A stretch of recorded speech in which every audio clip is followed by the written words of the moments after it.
pala si Mikey Angelique Ubiña Francisco ng Grade 4 Sampaguita at welcome po sa aking EPP channel. Handa na ba kayong makinig? Tara, simulan na natin.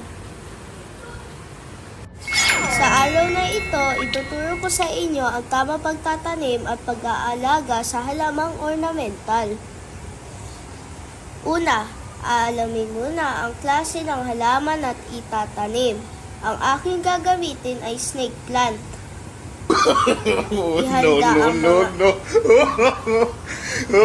ang mga kagamitan na kakailanganin tulad ng butas sa paso,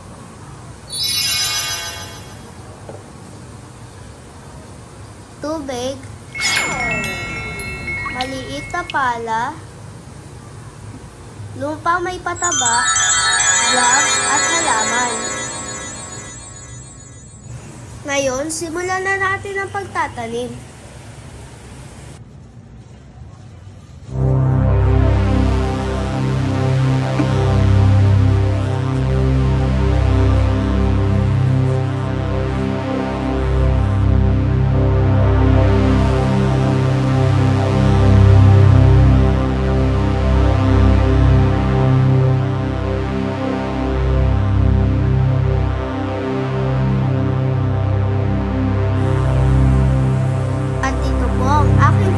Product.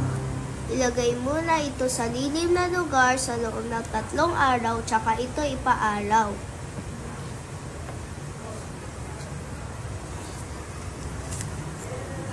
Maraming salamat po. Thanks for watching. Bye!